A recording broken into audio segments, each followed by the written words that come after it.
everyone. I am Dr. Vaishnavi Pradhan from the team of Voice of Healthcare, and I warmly welcome you all to the National Aplastic Anemia Forum, a clinician focused virtual panel discussion series supported by BSV Mankind. The topic of today's session is aplastic anemia, management, and consideration. Aplastic anemia continues to represent a complex and evolving disease landscape with significant heterogeneity in presentation, severity, and outcome. Advancement in immunosuppressive therapy, transplant techniques, supportive care, and infection prophylaxis have proven survival. However, timely diagnosis, appropriate risk stratification, and individualized treatment selection remain key clinical challenges. Today's discussion aims to examine the current landscape of aplastic anemia while focusing on practical management strategies. We are privileged to be joined by an esteemed panel of experts, Dr. Anupam. Welcome to the session, sir. He is Senior Consultant, Program Director, and Head of Department, Clinical Hematology and Bone Marrow Transplant, Apollo Multispeciality Hospital, Kolkata. Welcome to the session, sir. Yeah, good evening. Dr. Prashantha, Consultant Hematologist and Head of Department of Adult Hematology, KMC Hospital, Mangalore. Welcome to the session, sir. Thank you.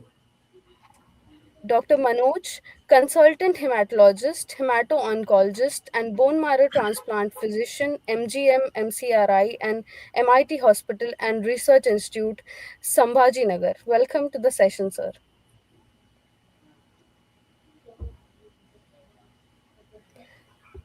Dr. Himal Shah, hematologist and stem cell transplant physician, QURE Hematology Center, Ahmedabad. Welcome to the session, Dr. Himal. Thank you. Dr. Pradeep, Associate Director, Medical Oncology, Hemato-oncology and Bone Marrow Transplant, Max Super Speciality Hospital, Ghaziabad. Welcome to the session, sir. Thank you. So I sincerely thank you, our panelists, for taking time to share their expertise and insight in this session. With that, I would now like to hand over the session to Dr. Anupam, who will be moderating today's discussion. Thank you, and over to you, Dr. Anupam.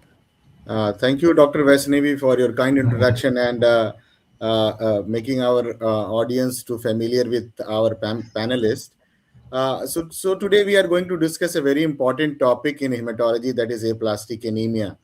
And as a hematologist practitioner for more than 20-25 years, I find this disease is very weird, very varied kind of presentation, asymptomatic to very symptomatic, and patient can die in front of your eyes. So it's a very difficult disease to treat sometimes. So I think we have a good panelist. We will try to dissect out today about the aplastic anemia, what is the presentation, how we treat in our clinical practice, and what are the new advancement which is happening in aplastic anemia field. So as everybody is aware that aplastic anemia is a disease of any age. It can start from newborn to the age of 80 to 90. So we come across patients of different age group in our clinic. So I'll start with Dr. Hemal about your experience of your clinical practice, the place where you are working in Ahmedabad. What is the spectrum of aplastic anemia cases you come across in your clinic? Can you focus on that? Yes. Uh, Thank you. Good evening.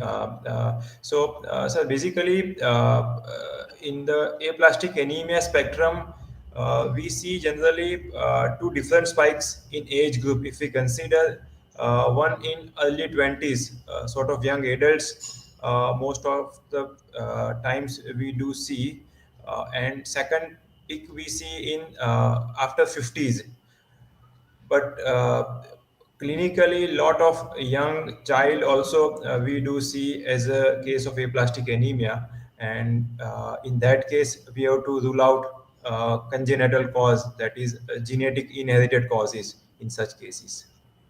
Yeah.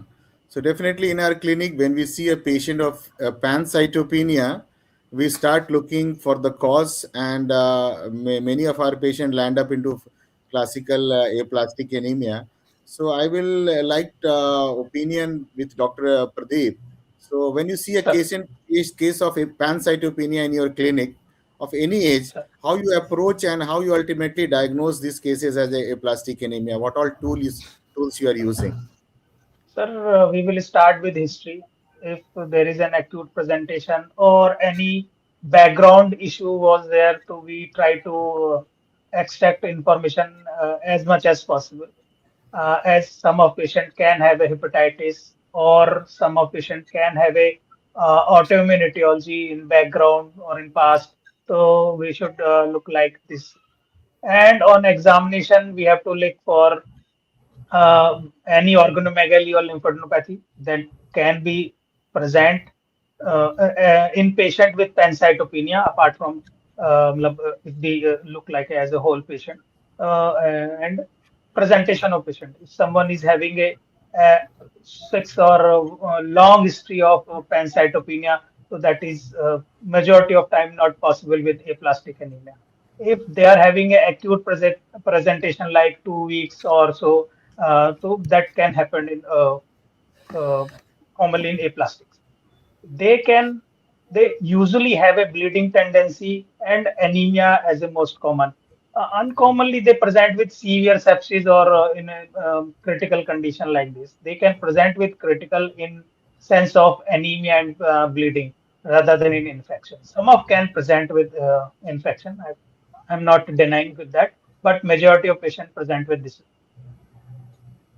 Yeah. But we have to exclude other causes associated with pancytopenia before considering aplastic anemia as a primary cause. Yeah. So definitely, so presentation of aplastic anemia can be varied from asymptomatic to be a very symptomatic Very simple. patient.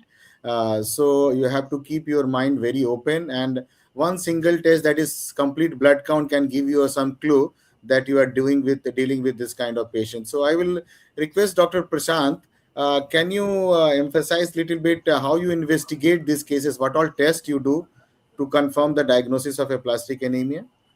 Yes, sir. Of course, the CBC is the one which will give us a clue that we may be dealing with the case of aplastic anemia. Along with that, we have to have a peripheral smear, especially whenever there is a pancytopenia. We have to specifically ask the pathologist to look for abnormal cells, whether it is abnormal RBCs or abnormal WBCs, because that will give us a clue of what we are dealing with. If there are some abnormal WBCs, especially morphologically dyspoetic ones, we may be dealing with the MDS rather than aplastic anemia. And if there are some hemolytic picture, it may be some hemolytic anemia with autoimmune cytopenias coming as pancytopenia. So peripheral smear will give us a good idea of what we are dealing with. Especially aplastic anemia, we will not find any major abnormality except for normocytic normochromic anemia with absolute neutropenia and thrombocytopenia. Again, platelets will be of small size in aplastic anemia.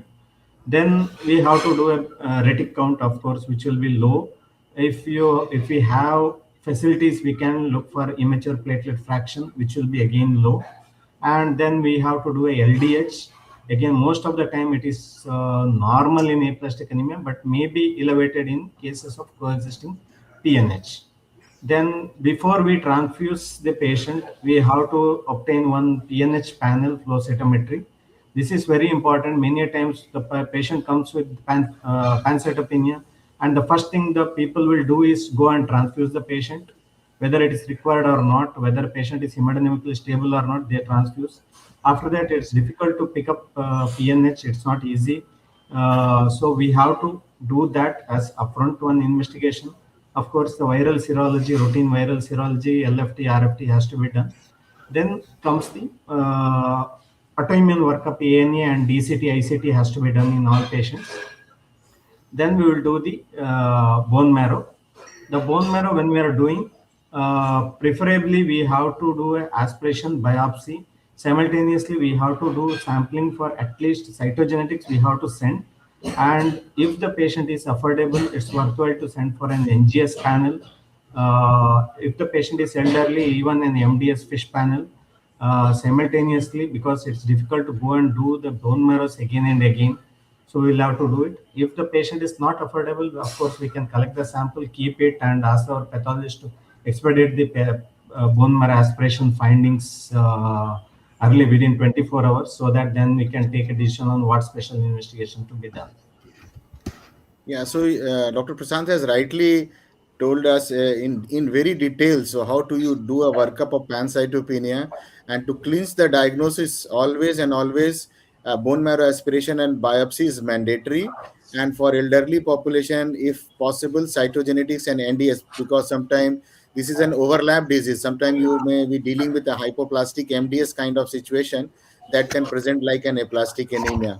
So one should put a very good effort to do all investigation into totality upfront, because sometimes we are in hurry, or some physicians are in hurry to start the treatment. No, that should not be done. So we should do all the investigation and try to look for the cause. Though in majority of the cases aplastic anemia is idiopathic, there is no reason, but sometimes there may be a secondary cause that is the cause for aplastic anemia. Then you need to give attention to that problem also.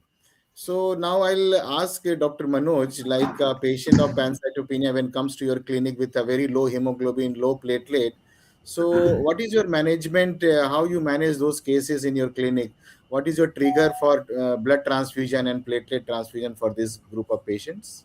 Yeah, so Dr. Anupam, thank you so much. And Dr. Prashant has rightly, precisely mentioned what our investigation we usually do. So first and foremost thing is the peripheral smear for these patients. And depending upon that, we can little bit get the clue whether we are dealing with malignancy or just the aplastic anemia. Straight away, we go for marrow. Marrow is a procedure where we take the bone marrow sample from the bone and we see under the microscope, and it gives us the clue whether someone is having malignancy or aplastic anemia. It is a straightforward test, and within few hours we can have the diagnosis in our hand. So once we know that we are having aplastic anemia where bone marrow will be empty, so that time we have to transfuse them if they are symptomatic for that. If it is malignancy or acute promyelocytic leukemia, which is a very dreadful blood malignancy, where patient can have a huge bleeding, even if platelet count is not that low, aplastic anemia do tolerate low platelet count little bit well. So rather than hurrying for the transfusion, we have to evaluate first rightly and then decide whether someone will get benefit from transfusion or not. Usually it is the hemoglobin of 7. If less than 7 hemoglobin is there, if patient is symptomatic for that anemia, then only we run for the transfusion. If platelet count is very low, like less than 10,000, or if someone has bleeding manifestation, then only we are inclined to give the transfusion. Otherwise, we want to avoid, because it is not a fix for the problem. It is just the temporary solution.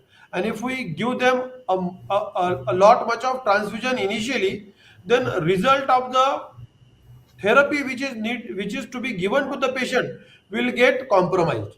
If someone has taken transfusion many times before the transplant, the outcome of transplant becomes a little bit less as compared to the someone who is less transfused. So that is why the patient who is having pancytopenia, suspected to be having aplastic anemia, rather than transfusing them, I would say all the physician, pediatrician, the primary caregiver should involve hematologist in the primary care, so that unnecessary transfusion can be avoided. And if transfusion is needed, usually we give them irradiated blood transfusion, even if delay of few hours is there, but giving transfusion which is purest possible form, which can not compromise in the further life expectancy or the transplant outcome or the overall symptoms of the patient. That is what we are inclined to give.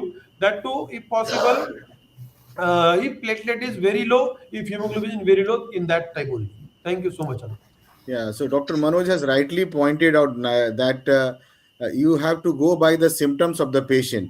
So trigger is like 7 grams for hemoglobin, So you try to maintain that level. There is no point in transfusing to keep the hemoglobin of 9, 10, or 11. There is no help to that, to the patient. Actually, you are harming the patient. And for platelet transfusion, always go by the symptoms. If there is a bleeding symptoms, fever, then you transfuse. Try to maintain 10 to 20,000. If 10,000 patient asymptomatic, you just keep quiet and observe your patient.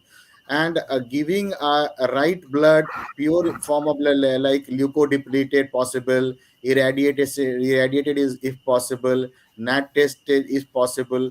That group of blood should be given to the patient, because now after diagnosis we have to take this patient for ultimate treatment. So that treatment will be decided by a lot of other factors. So I'll come back to Dr. Hemal. So once you have Yes. diagnosed a patient with aplastic anemia, how your counseling starts in terms of treatment to the patient, how you plan your management for the treatment of the patient of aplastic anemia. Once we get the diagnosis, as two esteemed panelists had discussed in detail, we check the blood reports, bone marrow, and then eventually we get to know about the diagnosis of aplastic anemia. And sequentially, the most important part is we have to differentiate and categorize the types of aplastic anemia. Then it's a non-severe, severe type, and a very severe type. It is based on reticulocyte count, platelet count, and absolute neutrophil count. Based on that, we have to decide the types of aplastic anemia, and we have to counsel patients accordingly. So when we counsel the patient in our clinic, so foremost thing what we tell them, it's not the matter of panic. It is not the cancer. So most of the times, whenever we deal with such kind of low count, and when we perform bone marrow, and when we talk to patients, eventually after 2 to 3 hours, back in the mind, they have a lot of fear about the malignancy. So the most important counseling starts with it's not a cancer, though it's a low count. Somewhat most of the times it's a curable, and depending on the type of the aplastic anemia, either the patient age, patient's feasibility, uh, active infection, performance score, we decide the treatment plan. What we usually counsel about the therapies in non-severe aplastic anemia, if the patient has transfusion dependency, in that case they might require some sort of tablet or injection form. In severe aplastic anemia, if feasible, we give option about either therapy or transplantation. And eventually we try to make sure that we have full HLA typing of the patient with the sibling, and gradually, as the days pass, we slowly counsel them for the definitive therapy. Yeah. So, Dr. Pradeep, can you Sir, say something like, if the patient has been diagnosed with aplastic anemia, still they have not decided which way they are going. So, in initial days, how you plan your treatment, what all medicine you offer to your patients, still your definitive plan is being in process, like ATG or transplant, haplo, full match, whatever. sir, as per patient severity, disease severity, and patient age, is patient younger age less than 20, 20 to 40, and more than 40, we can roughly categorize such a thing. We have to counsel patient accordingly what they want as a treatment, curative option, immunosuppressive therapy, which is not curative in that sense. So we have to counsel like this. If they having a HLA match sibling donor, then it's best. If less than 20, I would say if they can opt for unrelated donor. If there is a no such option, we can offer them immunosuppressive therapy. We have to counsel that they should think as early as possible, as the diagnosis and the duration of starting therapy increases, the chances of response also decreases. So we have to counsel in that way also. If starting of therapy and the duration, the diagnosis duration, if more than 6 months, there is a less chances of better outcome.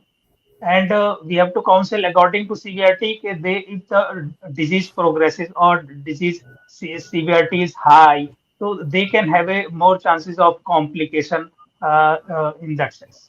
So, as I said, okay, what they want to start as a transplant or immunosuppressive therapy. In immunosuppressive therapy, as per severity, we can start on OPD basis, cyclosporin, L-thermopac, and ATG based therapy that required admission. But we can start after confirmation of diagnosis and exclusion of other inherited bone marrow disorder and MDS type of problem. If patient is having a PNH clone, that is helpful for us, so we can say that can be a predictor of outcome of for this disease. So we can say on OPD basis, at least we can start after confirmation of disease, cyclosporin and L-thermopac. We can start, and after they prepare all these things, the blood component support and finances, so we can offer them a immunosuppressive therapy if they're willing for that. If they're willing for transplant, so we can titrate our therapy accordingly. Yeah. So yeah, so Dr. Pradeep has rightly said that the options are there for this treatment, but the decision making and quick decision making is very important for a good outcome, because you want a stable patient to treat either with ATG therapy or transplant. So I'll request Dr. Prashant to just share his experience of uses of ATG in your clinical practice, how you prepare your patients for ATG, what is the dose, what all precaution you take while the patient is on ATG infusion therapy, so that will be useful to our audience, the uses of this drug in their clinical practice. Yeah.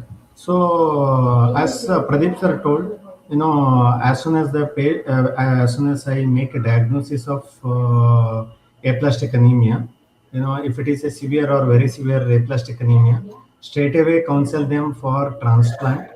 Question is affordability, whether they can afford the transplant, and then whether there is a donor.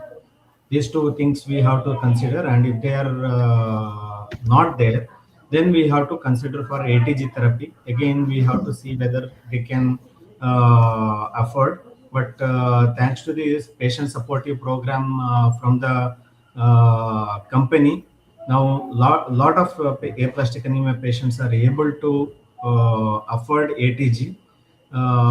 So once ATG decision is made, so I admit the patient.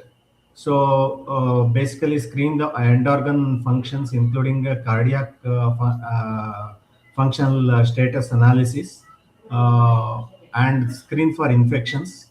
If the patient is having fever, then immediately ATG I'll not be starting, but I'll be sending for a detailed paired cultures and urine culture, screen the patient for infection. If there are no infections, then I will start with the low dose methylprednisolone as a priming dose for 1 day.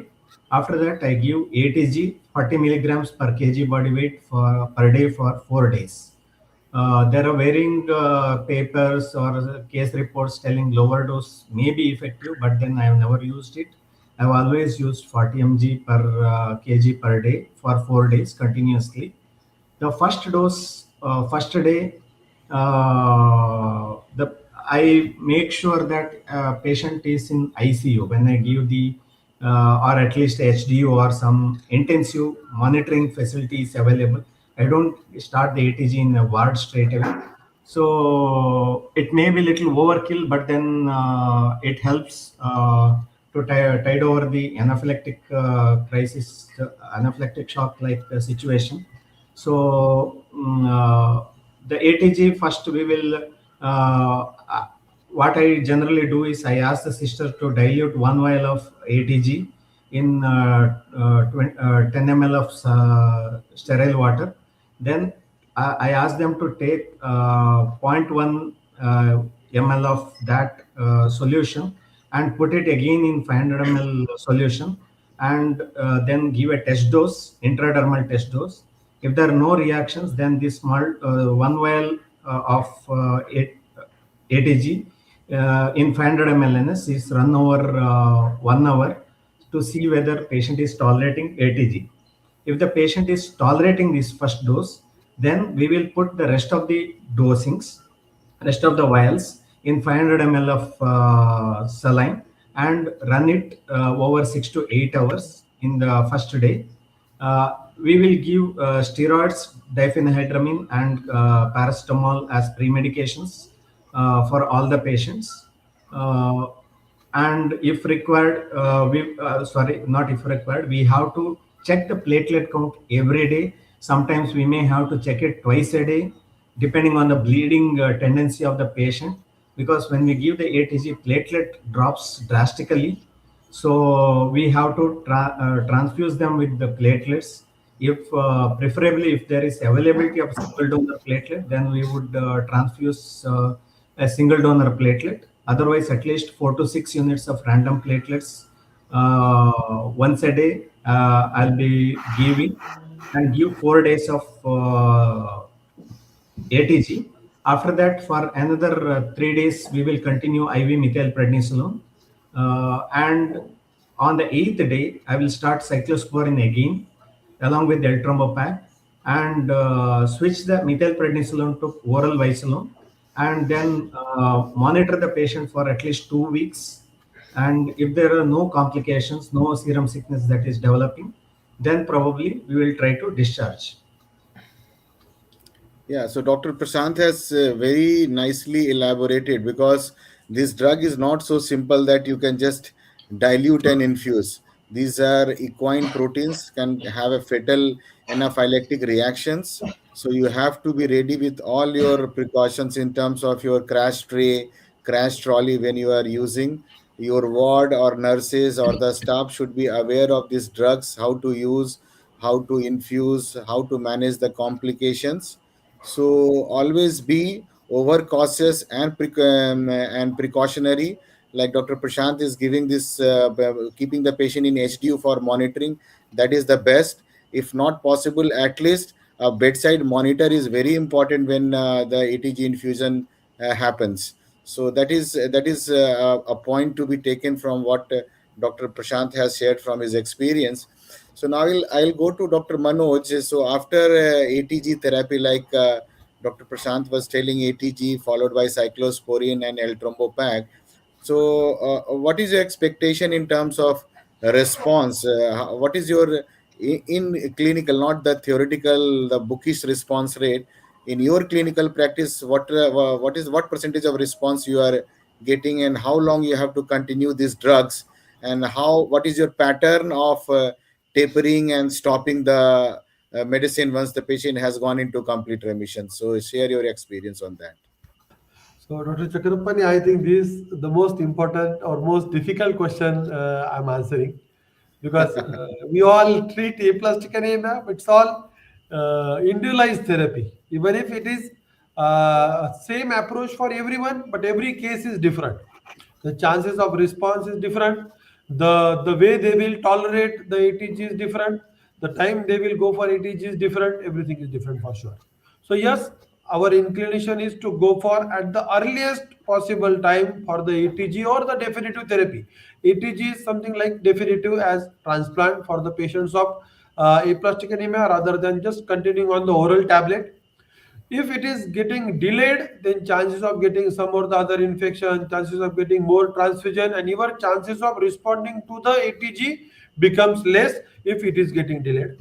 If we give less dose, yes, chances are less, but there are studies which show that chances are equal, but it has not been formally studied in randomized control trial. So yes, we want to go for, as Dr. Prashant has said, 40 milligram per kg, because oral, even if after giving the full dose of ATG, along with good dose of cyclosporine, where we can monitor the trough level of cyclosporine, and full dose of L-trombopag, which is a platelet stimulator.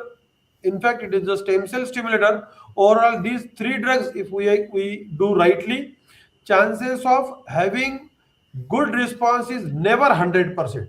And that is why to compromise on any of these is something I find very criminal, because if fortunately patient lands up in good book, that is good. If not, then it is very difficult to explain why someone has not responded. So full dose of ATG, good dose of cyclosporine to maintain the level, and 150 milligram daily of L-Thrombopag, that to empty stomach for the adult patient, and for pediatric patient, depending upon the weight, we usually give L-Thrombopag. Till 3 months time, we don't expect anything to happen. That also needs to be explained clearly to the patients and family, because once we do the ATG, so much of money is spent, they feel like now no more transfusion will be needed. No, it is just whatever seed we have to saw, we have done that thing, but ultimately the crop will come in 3 months time. So initially first 3 months they will need better care, they will need neutropenic care, they will need transfusions if at all needed in between. So weekly we keep on monitoring them, and if needed, if platelet count is less than 10,000, hemoglobin is less than 10, we give them blood transfusion as well. At the end of 3 months, we expect at least 70% of them to respond. 60-70% is something which I usually see in my clinical practice, not everyone. Though the clinical trials say that now with addition of L-Thrombopag, more than 90% response rate, but I have never seen something like that. I will say it is usually only tablets 30%. If we give ATG, usually it is 60-70%. With transplant, it is usually 90%. That is how I explain to the patient. 30, 60, 90. So 60-70% will have some response at the end of 3 months. 10-20% will have at the end of 6 months. So even if at the 3 months, if you are not seeing any movement in your blood count, still you stick to the tablets, which is cyclosporine, L-Thrombopag, if possible, addition of some anabolic steroids like danazol or menabol. That happens at the end of maybe 3 months or start of fourth month, and till 6 months we keep on observing if someone has response to the ATG. If they are not responsive to the ATG at the end of 6 months, then rather than dragging on the same regimen, we do counsel them that if possible, let's find a donor for transplant. If not possible a donor, maybe a second course of ATG, maybe a rabbit ATG or again the horse ATG. I have hardly given one or two patients second course of ATG, not a single patient after 6 months. Initially, the patient who has responded to the ATG, they have relapsed after a few years. So even if 60-70% are responding, 10% of them will have to come back to you with relapse of disease. Maybe in few years, maybe after 5-6 years, but yes, they are there. So in those cases, maybe you can re-challenge with the ATG or find some other option like bone marrow transplant. That is what we do. Thank you. Yeah, so Dr. Manoj has nicely summarized the management and response. So I'll come back to Dr. Himal. Can you tell something about the adequate dosing in aplastic anemia? How important is that, like cyclosporine dosing, trough level monitoring, as well as the L-Thrombopag dosing? That is very important for the response. So your comments on that. Sometimes we compromise because of toxicity and all those things. So how important is this to maintain the level in adequate dose? Yes, sir. So we don't have much option, as we discussed in previous discussion, that we have only three weapons to use when we use immunosuppressive therapy. That is ATG, cyclosporine, and Altrambopag. ATG dose is fixed according to kg. Cyclosporine dose is generally we start 6 milligram per kg per day in two divided doses with monitoring of trough levels. Cyclosporine, if preferable, has to be taken empty stomach, and regularly trough level has to be monitored with 150 to 250 nanogram per ml. What we generally make sure that patients use the drug with the sufficient trough level. In addition to cyclosporine's trough level, we also monitor its side effect on kidney as well as other organ. So cyclosporine has side effect of gum hyperplasia, acute kidney injury, that is damage on kidney, as well as excessive hair growth over body, which is typically seen in most of the cases, significant leg pain. So, if possible and if the effect is tolerable, we should achieve a maximum trough level in as soon as possible. Post ATG, we generally give 6 to 12 months of course of cyclosporine. So, in those time periods, especially initially 3 months, we should try to achieve optimum drug level of the cyclosporine. Uh, According to ultrampopec data, we don't have yet ultrampopec drug level, but it's a fixed dose regime. It's a 150 milligram.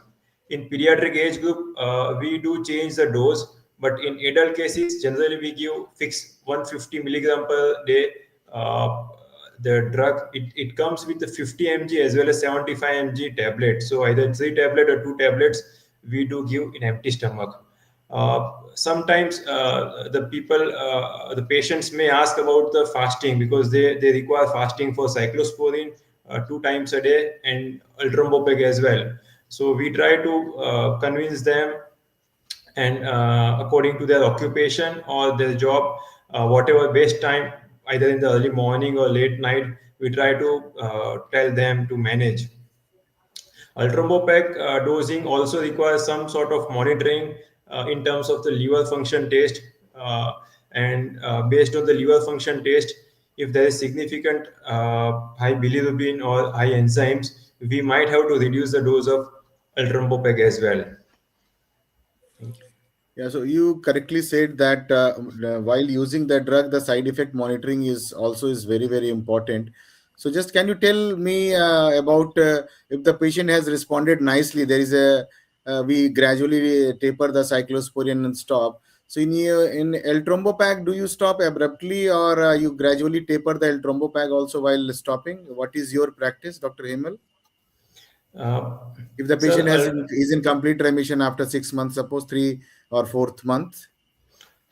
yes. So if the patient has been having sustained response with the ultrampopeg and the platelet count is in between 150 to 450, that means 1 lakh 50,000 to 4 lakh, we continue ultrampopeg at least for 6 months, and then gradually we taper like from 150 to 100, then 50 milligram, though it's theoretically not explained, and it's all practical experience what we are doing, but abrupt stopping we don't do.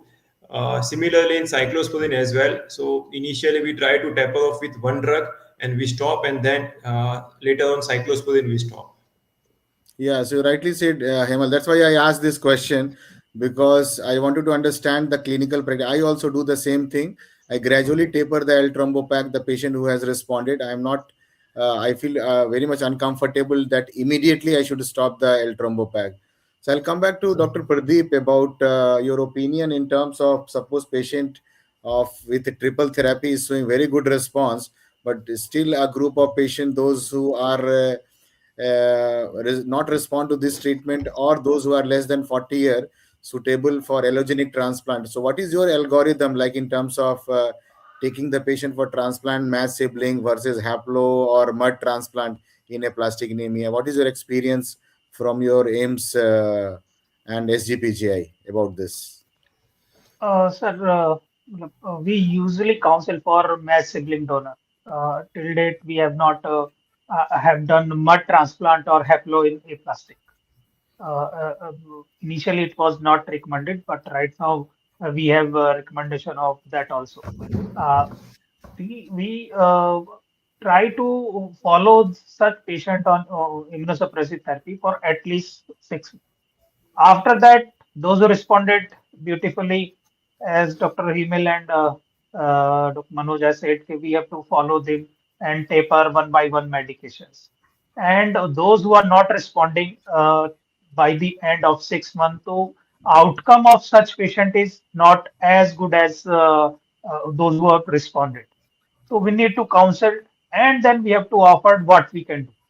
We have some few options like donor stem cell transplantation, or we can offer a second course of ATG in such patients, or there are study which used uh, um, romiplastim and L-thermocoac or in other combination with cyclosporin and all. So we have to counsel according to that. If they are opted for second course of ATG, there are two, three options. We have a three kind of ATG. One is horse, one is rabbit, and third one is usually not available. That is available only in China. They have studied triple drug, four drug combinations, and showed good amount of response, not totally 100% outcome, but up to 40-50% they have shown. So in that case, we have tried Rebit-ATG in 2-3 patients in our AIMS experience, but the outcome is not as good as we expect. So majority of them, majority matlab, in 3 patients, they all come to their illness because of infections and specifically fungal infections. But we have tried horse ATG in a significant number of cases, and they showed not 100%, but they showed up to 30 to 40% showed uh, partial response to complete response. Majority partial response, few of them showed complete response after switching to romiplastic. But that was off the record. We have not published this data. It's still under evaluation. So, this is how we have offered our treatment. Yeah, so Dr. Pradeep, thank you. So, as rightly you mentioned that transplant is the best treatment for aplastic, but the challenge is that getting a suitable donor, match sibling donor, is the recommendation for the upfront transplant, and haplo is a recommendation when you have a ATG failure cases, but that are associated with a lot of challenges. And as we know that the outcome of aplastic anemia with triple therapy is increasing, response and outcomes, and the major part is because of the improvement in the supportive therapy. Supportive. So I liked some opinion from Dr. Prashant about the supportive therapy you offer your patients in terms of infection prevention, blood and platelet support, and other dietary support, those kind of counseling and support, how you plan in your patient those who underwent ATG therapy. Yeah, for those who have undergone ATG therapy, unfortunately, I don't have an access to irradiated blood products. I still use the regular blood products. But if the patient, sometimes I have used leukodepletion filters for these patients, but irradiated blood products I have not used. Uh, what is the most important is that we have to keep these patients on some prophylaxis. I keep them on acyclovir 200 mg BD, then cotrimoxazole, either half tablet daily or depending on the tolerance, once on alternate days. Continue cotrimoxazole, and I don't routinely give other antibiotic prophylaxis for a patient who is otherwise stable. But during ATG therapy, I give levofloxacin as antibiotic prophylaxis, 500 mg once a day for at least 2 to 4 weeks. Then post ATG therapy, after 1 week, I also give for some people 1 or 2 shots of pegylated GCSF uh, to see whether the neutrophil recovery becomes little more faster. So I instruct all the patients from the day of admission to till discharge, strictly no visitors. There will be a board that is put up outside the door itself, telling no visitors are allowed, and only one attender is allowed with the patient, and they cannot change that attender one every day. The patient attender has to be the same person throughout this hospital stay. As far as the food is concerned, I tell them majority of them to follow a vegetarian diet. Basically, mainly because the meat or the non-vegetarian diet, many of them they don't get a home cooked food. They, when we allow non-vegetarian diet, they depend on the hotels and roadside eateries to get this food. So that is why I strictly tell them get it from the hospital canteen and go follow a vegetarian diet. I allow boiled eggs for the nutrition as such for those patients if they really insistent on that. Uh, Other than that, there is no much dietary restriction. I put all the fruits has to be eaten fresh. There is no question of cutting fruit, keep the half in the till evening and eat that half fruit in the evening. Whatever they have to eat, they have to eat fresh, and all the food has to be cooked food. There is no raw foods like chutneys. Generally, I don't allow them to take for at least the that 2 to 4 weeks of period. Yeah, so dietary habit is totally different and depends on the patient. So, like in West Bengal, I cannot say that you cannot take non-veg. Yes, Yeah? So, a lot of patients will absolutely. get offended for that. Yes. So, homemade cooked food is the line we use Yeah. for most of our patients, and we try to give irradiated bloods as much as possible. So, Dr. Himal, you want to add, or Dr. Manoj, you want to add anything in terms of the supportive care? That is the most important thing, what I feel, beside the therapy what we give to our aplastic anemia for their survival, the supportive approach as a physician what we take, that is the ultimate role plays for their outcome.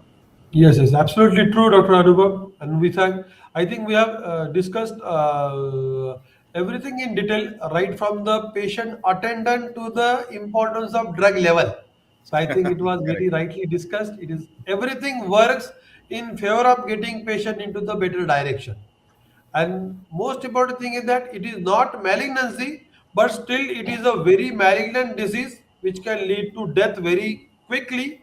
That seriousness has to be conveyed to the patient and the family in a right way so that they don't get frightened, but still they become cautious to get that patient out of that particular condition.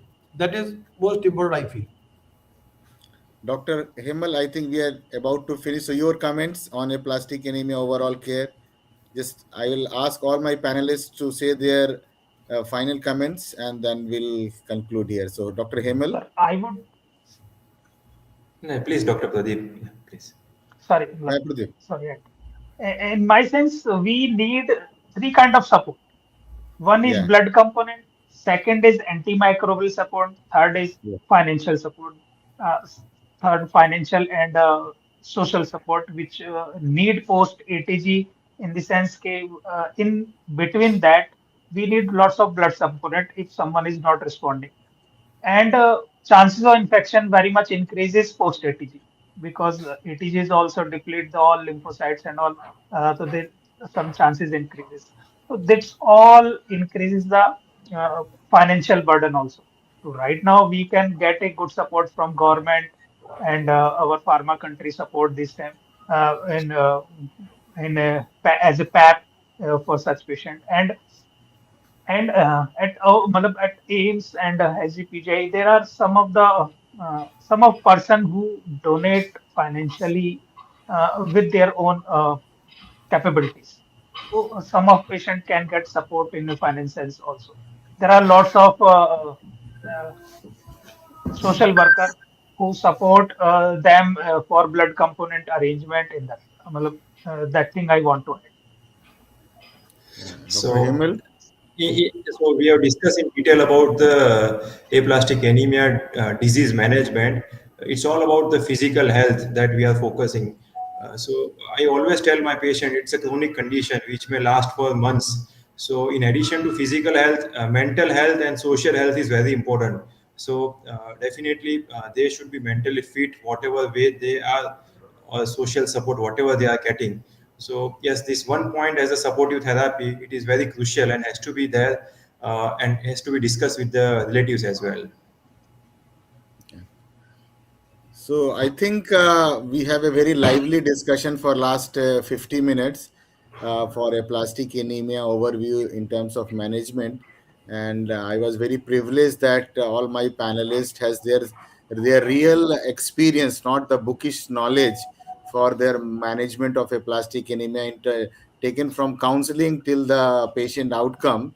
So I thank all my panelists, Dr. Manoj, Dr. Hemilsa, Dr. Prashant, and Dr. Pradeep for joining this evening for this lively discussion.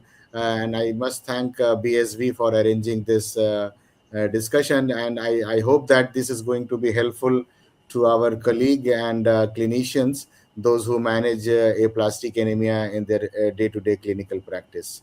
So thank you, good night, and have a nice evening. Goodbye. Same to Thanks, you. sir. Bye, Good sir. night. Good night, sir. Thank you. Good night. Bye. Yeah, good night, sir. Bye.